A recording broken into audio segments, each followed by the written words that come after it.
মাইগান ট্যাবলেটটি নিয়ে হাজির হয়েছে প্রিয় ভাইয়েরা। এই ট্যাবলেটটি আপনারা যে সকল রোগের ক্ষেত্রে গ্রহণ করতে পারেন সেটি হচ্ছে মাইগ্রেনজনিত সমস্যার ক্ষেত্রে, যেমন নাম্বার 1, যাদের প্রচুর পরিমাণে মাথা ব্যথা রয়েছে, মাইগ্রেনজনিত মাথা ব্যথা, সেক্ষেত্রে আপনারা এই মাইগ্রেন ট্যাবলেটটি গ্রহণ করতে পারেন। দ্বিতীয়ত, পোস্ট বা অপারেটিভ ব্যথার ক্ষেত্রে আপনারা এই মাইগ্রেন ট্যাবলেটটি গ্রহণ করতে পারেন। তৃতীয়ত, বেদনানাশক ও জ্বরে প্রচুর পরিমাণে মাথা ব্যথা দেখা দিলে বা শরীরে ব্যথা দেখা দিলে আপনারা এই মাইগ্রেন ট্যাবলেটটি গ্রহণ করতে পারেন।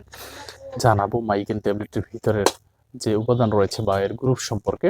এটির ভিতরে রয়েছে টলফেনামিক অ্যাসিড 200 মিলিগ্রাম। জানাবো এর প্রস্তুতকারক কোম্পানি সম্পর্কে।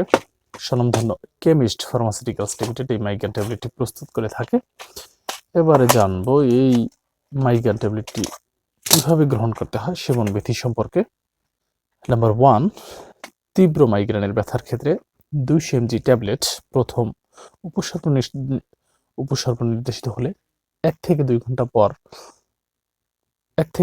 পর পর পুনরাবৃত্তি হতে পারে বা 1 থেকে 2 ঘন্টা পর পর গ্রহণ করা যেতে পারে। হালকা থেকে মধ্যম ব্যথার ক্ষেত্রে 100 থেকে 200 মিলিগ্রাম দিনে 3 বার গ্রহণ করা যেতে পারে। নাম্বার 3, বৃক্ক অসম কার্যকারিতার ক্ষেত্রে ডোজ সমন্বয় হতে পারে। প্রাপ্তবয়স্কদের ক্ষেত্রে এই মাইগ্রেন ট্যাবলেটটি যেভাবে গ্রহণ করতে হয়, তীব্র মাইগ্রেনের ব্যথায় 200 মিলিগ্রাম ট্যাবলেটটি প্রথম উপসর্গ প্রদর্শিত হলে 1 থেকে 2 ঘন্টা পর পর এটি পুনরাবৃত্তি করা যেতে পারে। দ্বিতীয়ত, হালকা বা মধ্যম ব্যথার ক্ষেত্রে এই মাইগ্রেন ট্যাবলেটটি 100 মিলিগ্রাম থেকে 200 মিলিগ্রাম পর্যন্ত দিনে 3 বার গ্রহণ করা যেতে পারে। জানিয়ে দেব শিশুদের ক্ষেত্রে কোনো ডোজ নির্ধারিত হয়নি বা শিশুদের ক্ষেত্রে এই মাইগ্রেন ট্যাবলেটটি গ্রহণ করা উচিত নয়। মনে রাখবেন, এই মাইগ্রেন ট্যাবলেটটি বা টলফেনামিক অ্যাসিড যে কোনো খাদ্যের সঙ্গে গ্রহণ করা উচিত বা খাওয়ার পরে পানির সাথে ব্যবহার করা উচিত বা গ্রহণ করা উচিত। অবশ্যই আপনারা একজন রেজিস্টার্ড চিকিৎসকের পরামর্শ অনুযায়ী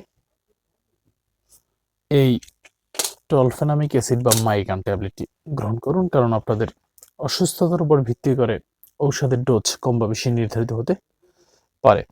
জানাবো এই মাইগ্রেন ট্যাবলেটটি গ্রহণের ফলে যে সকল ধরনের পার্শ্ব প্রতিক্রিয়া দেখা দিতে পারে সেগুলো হচ্ছে, কিছু ক্ষেত্রে ডায়রিয়া দেখা দিতে পারে, বমি ভাব দেখা দিতে পারে, ক্ষুধা-মন্দা দেখা দিতে পারে, মাথা ব্যথা, কাঁপুনি, শিহরণ, ক্লান্তি দেখা দিতে পারে, শ্বাস প্রণালীতে অনুপ্রবেশ বা মূত্রে রজ্জের উপস্থিতি দেখা দিতে পারে। এবারে জানবো এই মাইগ্রেন বা টলফেনামিক অ্যাসিড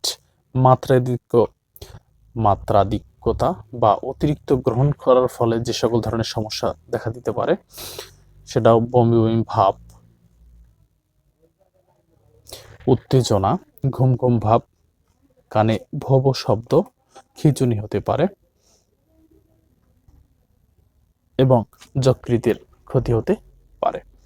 পরিশেষে জানাবো এই মাইগ্রেন ট্যাবলেটটির দাম সম্পর্কে। এই মাইগ্রেন বা tolfenamic acid 200 mg per piece ট্যাবলেটের দাম হচ্ছে 10 টাকা, যার এক পাতা ট্যাবলেটের দাম হচ্ছে 100 টাকা এবং মাইগ্রেন এক বক্স ট্যাবলেটের দাম হচ্ছে 500 টাকা। তো প্রিয় বন্ধুরা, আজকের এই পর্যন্তই। আমার এই ভিডিওটি যদি আপনাদের ভালো লেগে থাকে অবশ্যই আপনারা লাইক কমেন্ট করতে পারেন। এছাড়াও নতুন কিছু জানার থাকলে অবশ্যই আপনারা কমেন্ট করতে পারেন। আমি চেষ্টা করবো সঠিক তথ্য বা পরামর্শ দেওয়ার জন্য। আজকের এই পর্যন্তই। ভালো থাকবেন সবাই। ধন্যবাদ সবাইকে।